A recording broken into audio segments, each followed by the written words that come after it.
नागपूर जिल्ह्याच्या रामटेक तालुक्यातील राखी तलावाजवळ मालवाहू गाडी आणि अल्टो गाडीत झालेल्या भीषण अपघातात 2 वनकर्मचाऱ्यांचा मृत्यू झाला तर 2 जण गंभीररीत्या जखमी झाले। अपघातानंतर पिकअप वाहन चालक फरार झाला। हा अपघात मंगळवारी रात्री 2:30च्या सुमारास घडला।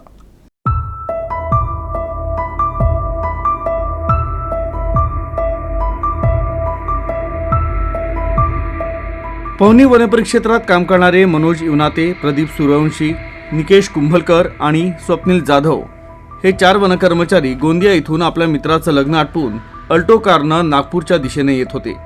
तर नागपूर इथून वाटाण्याच्या शेंगा घेऊन येणारं पिकअप वाहन मध्य प्रदेशच्या दिशेनं जात होतं। दरम्यान रात्री 2:30च्या सुमारास रामटेक पोलीस ठाण्याअंतर्गत अल्टो कार आणि पिकअप वाहनाची जोरदार धडक झाली। यामध्ये अल्टो कार चालवत असलेले वनकर्मचारी स्वप्नील जाधव हे जागीच ठार झाले, तर इतर 3 जखमींना उपचारासाठी वैद्यकीय महाविद्यालयात पाठवण्यात आलं। आणखीन एक वनकर्मचारी मनोज इवनाते यांचाही उपचारादरम्यान मृत्यू झाला। घटनेची माहिती मिळताच रामटेक पोलिसांनी घटनास्थळी पोहोचून वाहतूक नियंत्रणात आणली। रामटेक पोलिसांनी गुन्हा दाखल करून तपास सुरू केला आहे।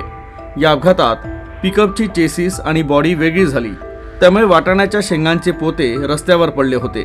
घटनास्थळी जमलेल्या नागरिकांनी वाटाण्याच्या शेंगा पाहून हे पोतेच लंपास केले। काल रात्री अंदाजन 2-2:15 दरम्यान स्वप्नील जाधव म्हणून आरो आहे, ते पवनी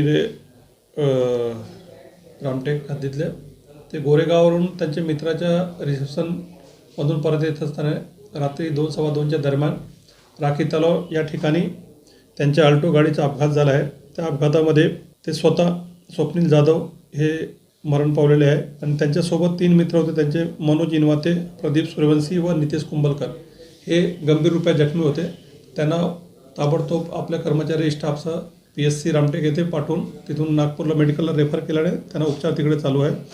त्या संबंधाने चंद्रभान बाजीराव परतेती यांच्या तक्रारीवरून पोलीस स्टेशनला 279, 337, 338, 304 प्रमाणे गुन्हा दाखल करण्यात आलेला आहे आणि यामध्ये जे आरोपी वाहन चालक आहे तो MP 28G 4771 हा घटनास्थळावरून फरार झालेला आहे।